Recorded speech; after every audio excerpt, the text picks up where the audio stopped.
Welcome to the Anime Audiophile Podcast. Please like and subscribe for more. Thank you. Kakashi Hiden, Lightning in the Icy Sky. Chapter 9. Tsunade's Decision. In the Hokage's office in Konoha, Tsunade was giving orders and taking action like there were 8 of her. Shizune, have we still heard nothing from the Land of Waves yet?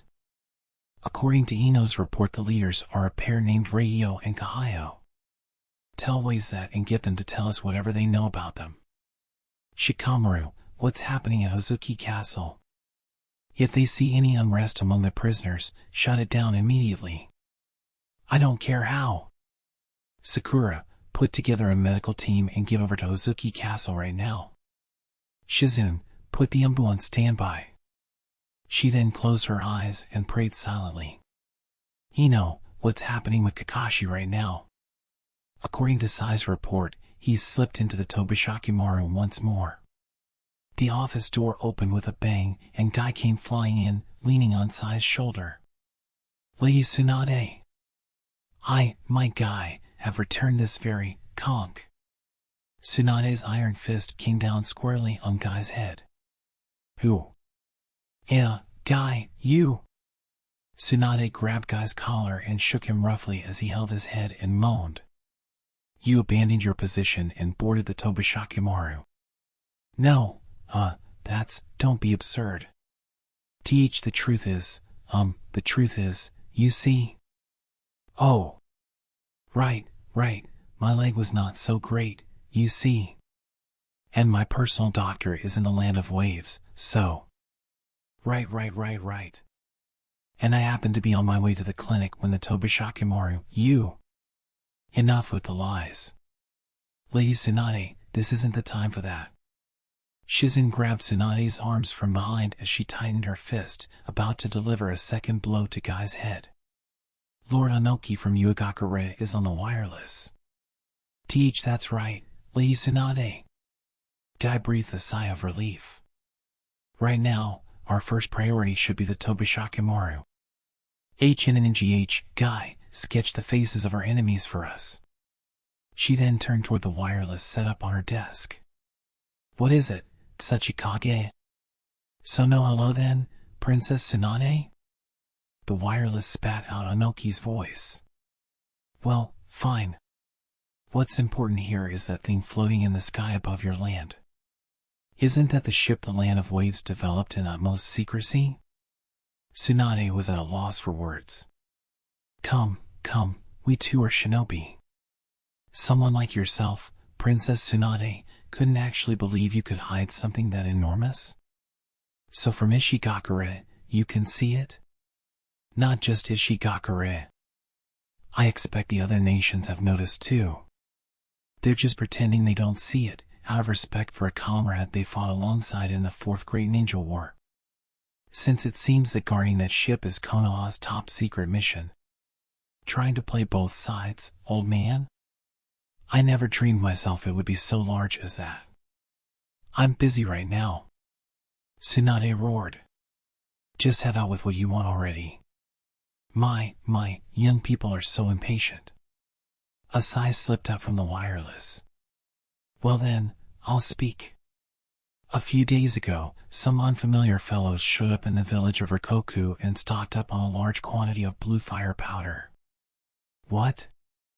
As you know, Rikoku is a village of chemists.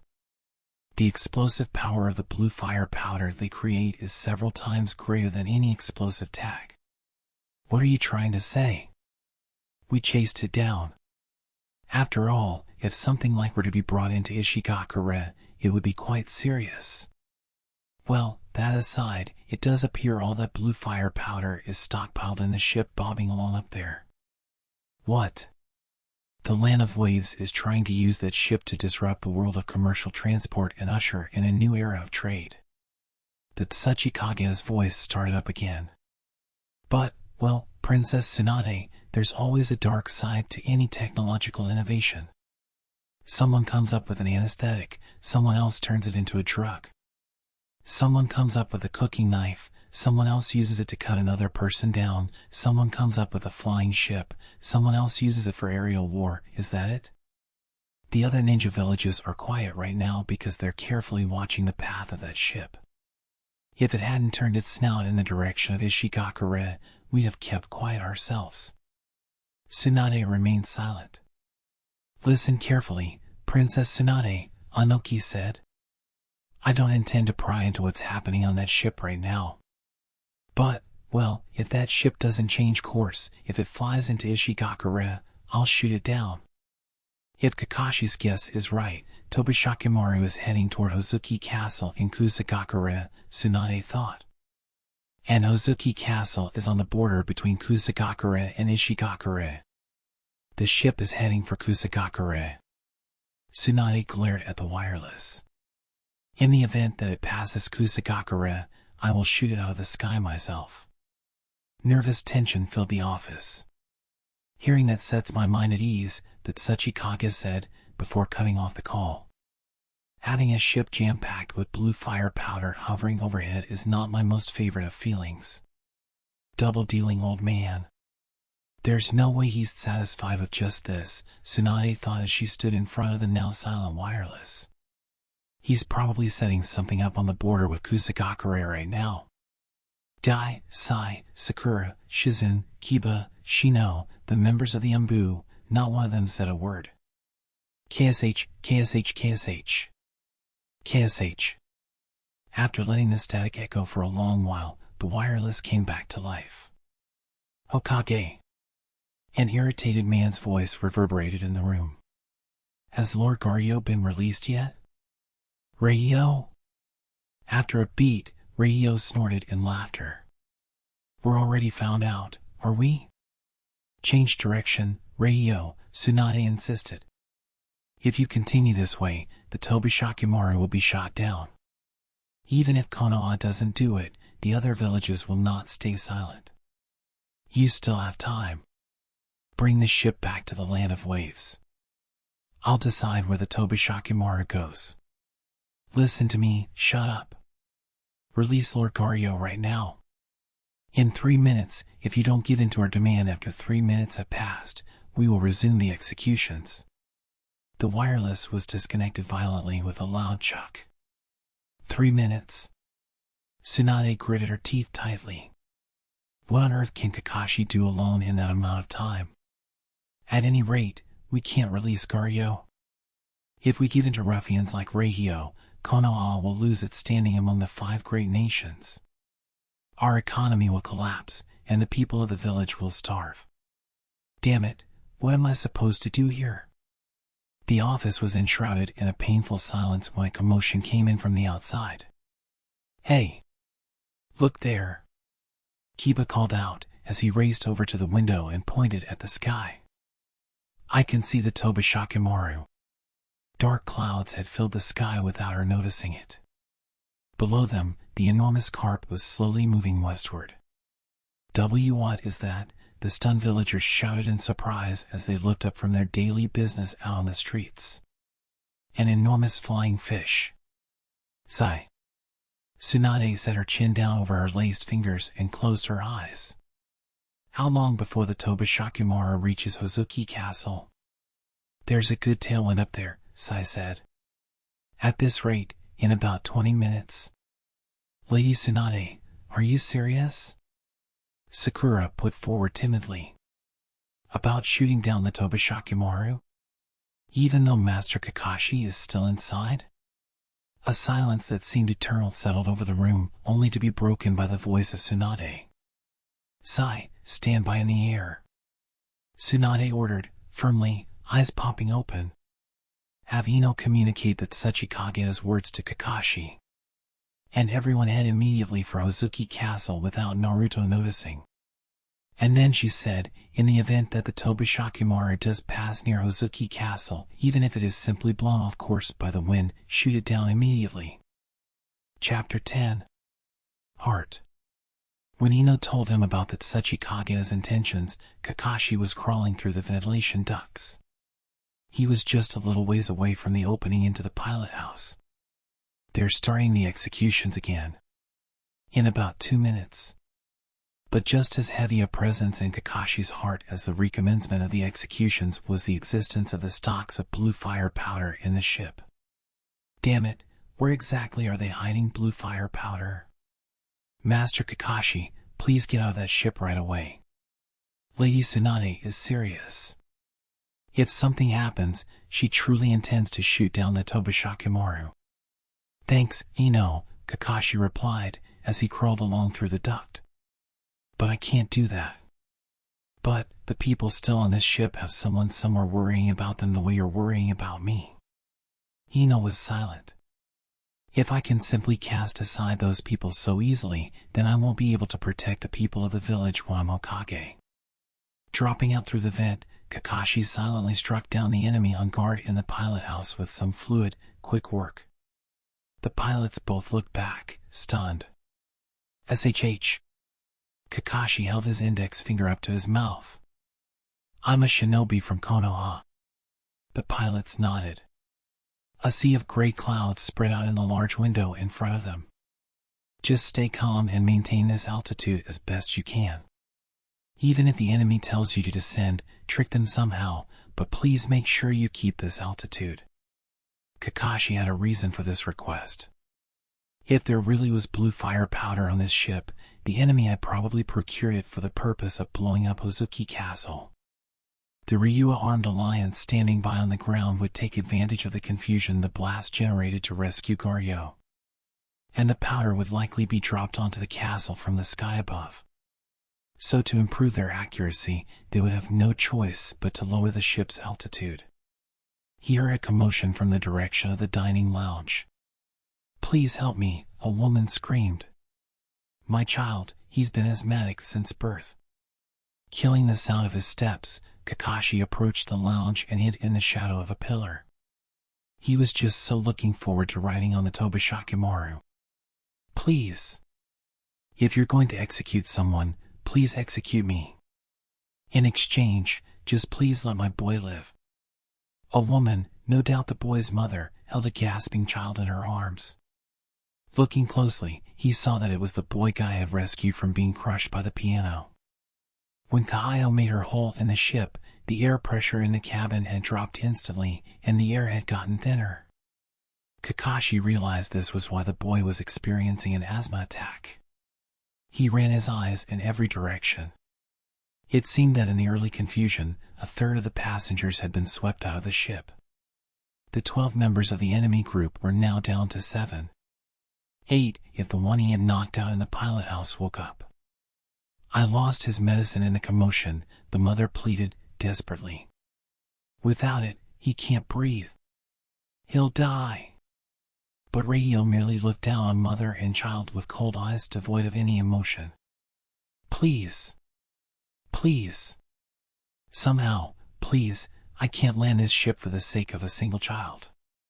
You're from the land of waves, yes? Reio asked. What do you do for a living? And my husband is a doctor, a doctor. His face lit up with a cruel glee. My nephew, you see, was left to die by the doctors of the land of waves. The child of my younger sister standing beside you there. Still holding her son as he gasped for air, the mother looked up at Kaio with eyes spilling over with tears. The other woman turned her face down. This is poetic justice, Reio said, and shrugged his shoulders with a laugh. This time, it's our turn to leave your child to die. Listening to the laughter that made his ears ache, Kakashi narrowed his eyes to focus on Kaio. She didn't move. Her long, curly hair cast deep shadows on her now maskless face. Before he stepped forward from behind the pillar, Kakashi confirmed that the shadow of the bird was indeed floating outside the window. Help that child. Itachi Kakashi? Murderous bloodlust immediately surged in Reio's veins. You don't know when to give up, Kaio. Kakashi ignored him. You said so to me before. That I couldn't understand the feelings of a parent whose child had been killed. But you do. Kaio's body stiffened and froze. I'm begging you, help that boy. You fool. Reio roared. This time, I'm definitely going to send you to the afterlife. Shut up. Under the pressure of Kakashi's gaze, Ryo froze. You don't need to land the ship. He turned his eyes back to Kahayo. A comrade of mine is flying along and following this ship. All you have to do is give the child to him. In exchange, you can execute me. Kahayo glared at him from beneath her long hair. In that case, you die first, Ryo interjected again from the side. There's no guarantee you won't have a change of heart the instant we release the kid. The attackers laughed vulgar guffaws. Kakashi didn't hesitate. Instantly, he gathered his chakra in his right hand and chopped at his own neck with a striking hand crackling with bands of purple electricity. Ryo gasped and held his breath. But the person most surprised was Kakashi himself. He had indeed activated Violet Bolt. And yet his strike only slapped up against his neck, no blood came gushing out, his head had not been torn off. His right hand, which had been white hot, quickly cooled. Plumes of chilly white air rose up from his feet, and a pain like ice needles scraping against the insides of his veins raced over his entire body. Ice began to crawl up from his feet, crackling as it climbed. Kakashi immediately sent chakra whirling through his body. The ice, which had already climbed as far as his knees, abruptly vanished like mist. There's no need for you to die, Kahayo said, softly. I'll help the child. Oi. Kahayo, you can't just be quiet, brother. What? Indiscriminate slaughter is not our objective. Brushing aside her brother's interruption, Kahayo looked into Kakashi's eyes. And you can no longer do anything, anyway. When? Kakashi asked, carefully molding his chakra. When did you cast your jutsu on me? The first time we met. So that time I caught her when she tripped, Kahayo running along to board the Tobishakimaru, lifting the hem of her blue dress. I was already stuck with this jutsu. Kahayo approached the child, nodded at the mother, and picked the boy up. In that moment, Kakashi saw the sad face of Kahayo in profile, looking at the gasping boy as though it were her own child in her arms. With a wave of her arm, a fissure big enough for a single person to slip through opened up smoothly in the ice, plugging the hole in the ship. The air pressure within the cabin was already the same as it was outside the ship, so no one was sucked out through the hole this time.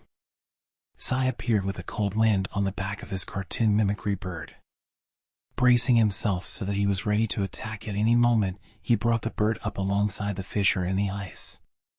Holding the boy out, Kahayo said, "The next time I see you, I will kill the hostages." Sai met her gaze with a blank face before leaning forward and silently accepting the boy. Looking back, Kahayo said to the mother, "Come. You too." Face wet with tears, the mother thanked her over and over as she took Sai's hand and became a person outside the ship. That's not fair. Grumbles of discontent slipped out from amongst the people remaining in the lounge. Why does that family get special treatment? If that's how hostage situations work, I should have brought along my own sick son, said one man. Closing the fissure in the ice, Kahayo waved her arm again without even looking in the man's direction. It seems it's execution time.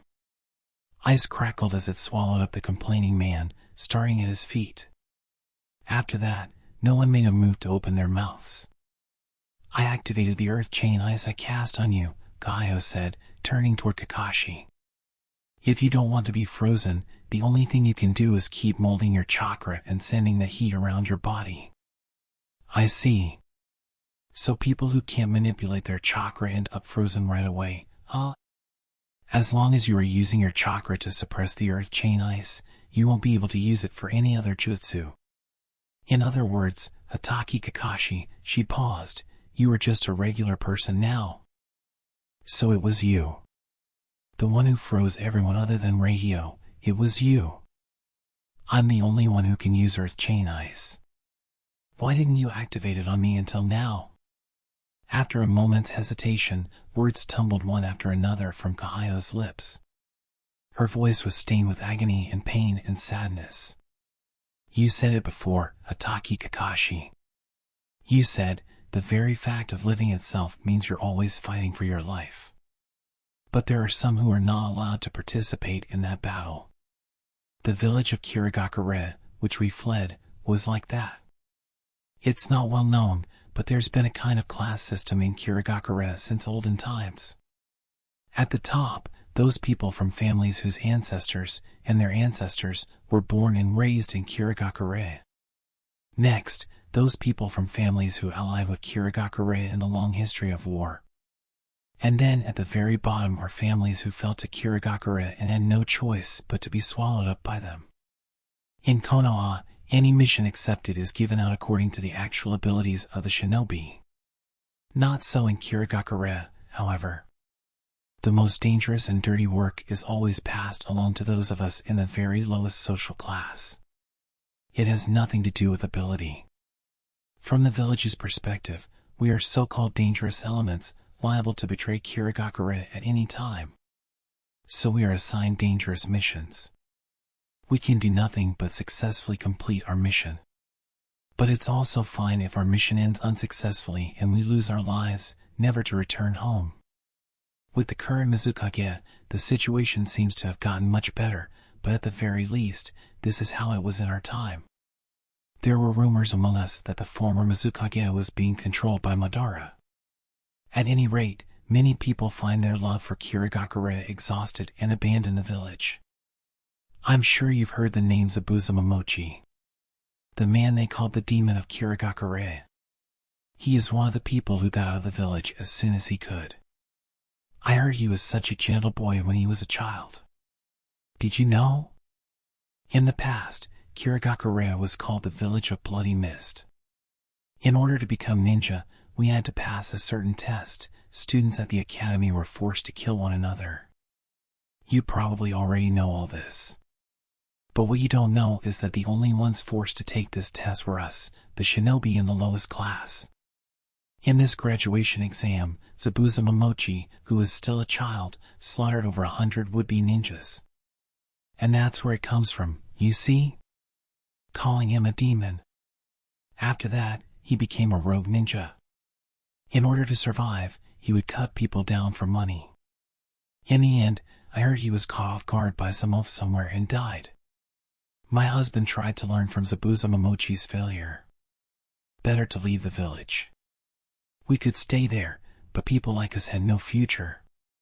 The homeless ninja tried to make the Land of Waves a place where they wouldn't have trouble in their lives, a place where they could live. As you know, there is no hidden village in the Land of Waves. That's what caught my husband's eye.